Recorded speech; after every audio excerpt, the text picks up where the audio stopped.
Hey everybody, it's Mark. Welcome to the channel. I've asked my friend from Slovenia, Oliver Buček, to join us today, and we're going to look at maybe a little bit of code. But first of all, I just wanted to see, who Oliver is and what he's all about. So, Oliver, you're from Slovenia. Where is that? And you want to tell anybody about it? Slovenia is in the middle of Europe, near Italy, Austria, Hungary, Croatia. It's a small country, about 2 million people living there. So it's Okay. not so big, but it's pretty nice. It's very nice. Yeah, if you do, like I did a Google search for, pictures in Slovenia, and it looks like it's very beautiful country. And so you seems Yeah. like you're lucky to live there. And what are the people like in Slovenia? Normal, like in other countries. Sure. So Sure, it's very European country, right? very European, yes. Okay. Yes. All right. And so now tell us a little bit about you. What do you teach, and what grade and what age group? I teach from 5th to 9th class. We have 9 classes here in Slovenia. So age around 10 to 14, 15. Okay. Last 2 years I teach robotics, especially VexIQ robotics. Before that I teach 18 years music, because I'm teacher of music.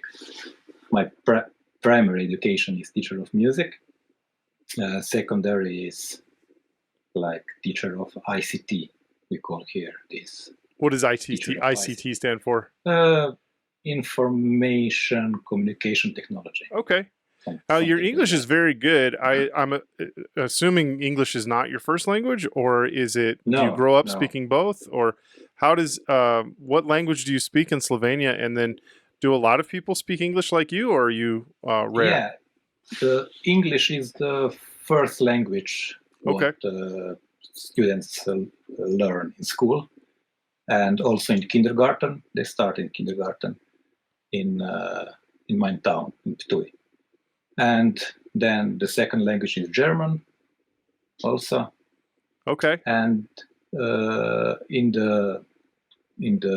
on the coast of Slovenia, they also speak Italian. Oh wow.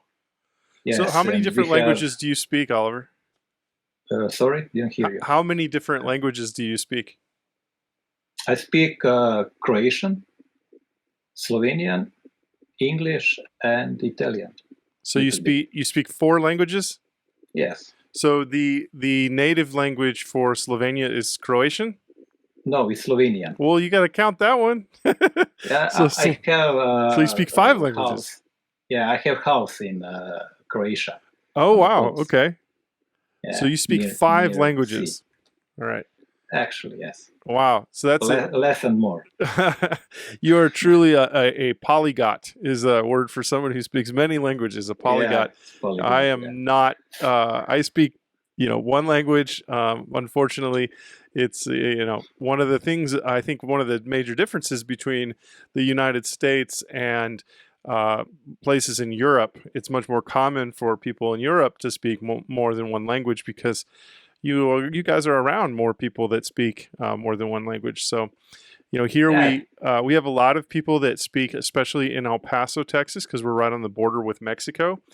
We have a lot of people here that are bilingual, that speak English and Spanish, but it's not like a requirement, and it's not something that we do have our students go through and do language classes, but it's not uncommon for to graduate high school having taken languages all the way through school and not really Actually, be able to. Yeah. We are a small country, so from my town, from Ptuj to Austria, is maybe 20 minutes, 25 minutes. Yeah. So lots of people are near border speak German, and the same situation is near Italy. So Right. So you want to go and participate in their economy and their culture, and then you Yeah, you want to be able to speak their language. So that's really great. yeah, I think that's a really cool a really cool asset that you have, speaking all those languages. And so I'm sure international competitions, robotics competitions you've done, um, speaking other languages probably really helped you, to and communicate to also the other students. teams and the students, of course. Yeah. Yeah. Yeah, one of the things, I took a team to the World's competition. It was in Hmm. Louisville, Kentucky, 2 years ago, Hmm. and we were paired with a couple of teams from China, and Hmm. nobody They don't. spoke any. And my the kids on my team, the team members of the team, were Mhm. were bilingual. They spoke English and Spanish, so it was cool when we got, say, paired with like a South American team. Hmm. They could speak and communicate really well. But and the thing about, like, With China, not so. China, and then if even German, there's some cognates, Yeah, some words that are the same, but yeah, in Chinese there was absolutely nothing, and so it's all drawing, and even some of the hand gestures are different. So that was a really an interesting experience for my for them. for my Yeah, students. of Yeah. course. So, how did you find out? How did you hear about? Did you hear about my channel first and see my channel, or was it Facebook, or do you remember how? On Facebook. Okay, so it was on Facebook, and Yeah. then we had tried to. You had joined a training that I was leading back in the Yeah. summer, I think, um, and you. I think your schedule didn't quite work out, but you were still able to get something maybe from that. But then you also, uh, you subscribed to my YouTube channel, and now you've been watching some of my YouTube videos, and so just I mean, how as far as then we started talking on Facebook, and I think we've been talking more and more over these last couple of weeks about Vex VR, and I don't know about you, but I think it's been a lot of fun to have somebody to kind of share code back and forth with and see what's going on, and then as Yeah. a teacher too, it's been pretty cool. So uh, and so, like, you've been doing your own channel as well. And have you been doing that for your students or just for fun, or what's that for? I'm doing for students and also for fun. Yeah. Actually, I'm new in this programming. I started 2 years ago in Erasmus Plus project. This is European project. They give us money, and then we can travel around Europe. And then I took one project with 6 other countries, and we met first time with this in Finland. That's really cool. So Yeah. and so that would maybe partly explain how you were a music teacher, but then you decided you wanted to.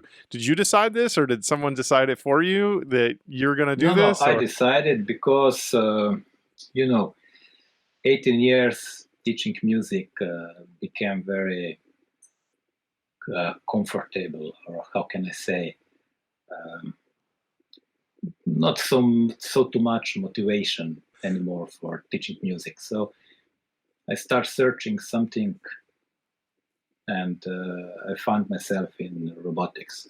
That's, then I actually this year, previous year, I teach only 1 hour of music, and this year I totally left music and teach only robotics. okay, well, hopefully you still play music on the side for yourself. Yeah, yeah, I You play don't want to. in two different bands Oh, and you're in two different bands. choirs. Yeah, Okay, what kind of music do you play in your bands? uh, commercial music, Well, pop rock. so like okay, pop rock. All right. Do you do a Yeah, lot of covers? You have a lot of original? yeah, yeah.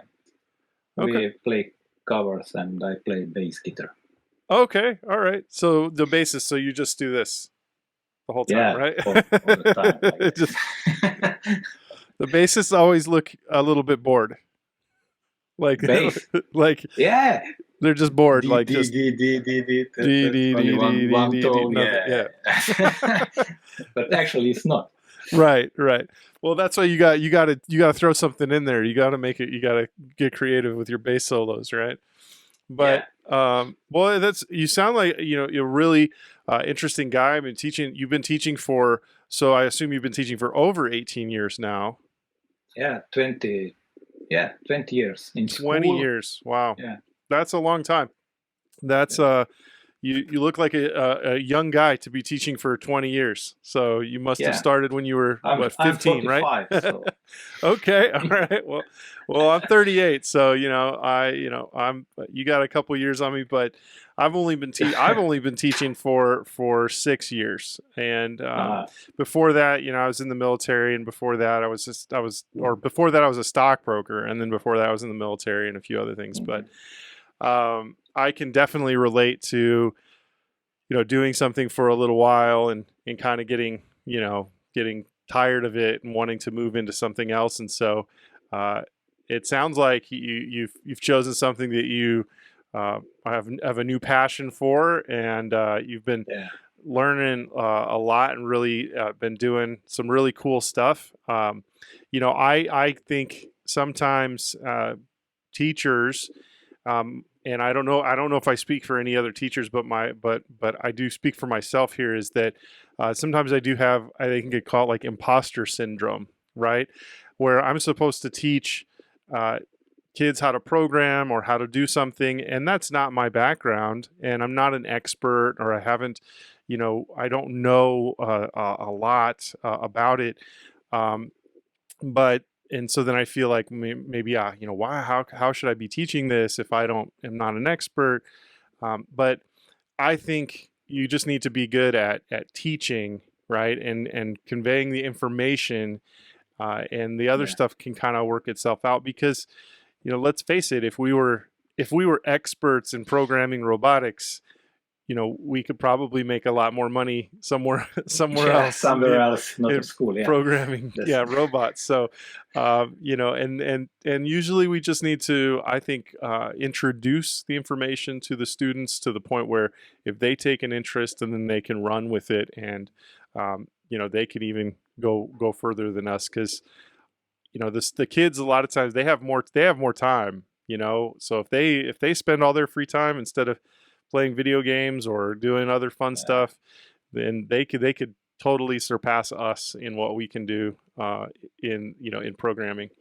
But I appreciate you answering all my personal questions. I just find it fascinating. We don't get to get exposed to folks from other cultures or from around the world very often, and and right now with a lot of the lockdowns that are happening, there's a lot more isolation. And so I think that this hopefully will be something of interest to the people on my channel who are watching. And but let's conclude this part. Let's do like a part 2, and we'll talk about maybe a program or whatever, but we're going to call it good for this video. And so once again, thank you, Oliver. Appreciate it. And stick around, guys. Make sure you like and share and subscribe. There'll be another video coming up here very, very shortly where we talk about some program. So Oliver's not going anywhere, but you'll have to see him in the next video. Thanks.